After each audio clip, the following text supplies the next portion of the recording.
एक बार भगवान बुद्ध जेतवन विहार में रह रहे थे। भिक्षु चक्षुपाल भगवान से मिलने के लिए आए थे।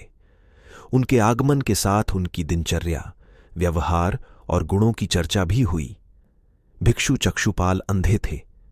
एक दिन विहार के कुछ भिक्षुओं ने कुछ मरे हुए कीड़ों को चक्षुपाल की कुटी के बाहर पाया और उन्होंने चक्षुपाल की निंदा करनी शुरू कर दी कि भगवान बुद्ध ने निंदा कर रहे उन भिक्षुओं को बुलाया और पूछा कि क्या तुमने भिक्षु को कीड़े मारते हुए देखा है?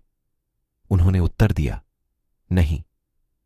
इस पर भगवान बुद्ध ने उन साधकों से कहा कि जैसे तुमने उन्हें कीड़ों को मारते हुए नहीं देखा, वैसे ही चक्षुपाल ने भी उन्हें मरते हुए नहीं देखा, और उन्होंने कीड़ों को जानबूझकर नहीं मारा है, इसलिए उनकी भर्त्सना करना उचित नहीं है कि उन्होंने इन जीवित प्राणियों की हत्या की।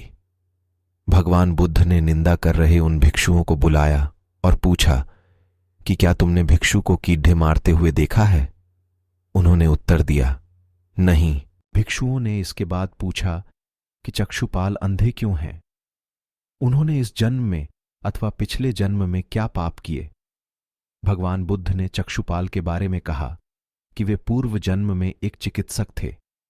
एक अंधी स्त्री ने उनसे वादा किया था कि यदि वे उसकी आंखें ठीक कर देंगे तो वह और उसका परिवार उनके दास बन जाएंगे।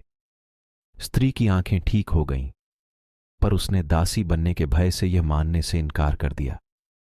चिकित्सक को तो पता था कि उस स्त्री की आंखें ठीक हो गई हैं, वह झूठ बोल रही है। उसे सबक सिखाने के लिए या बदला लेने के लिए चक्षुपाल ने दूसरी दवा दी। उस दवा से महिला फिर अंधी हो गई।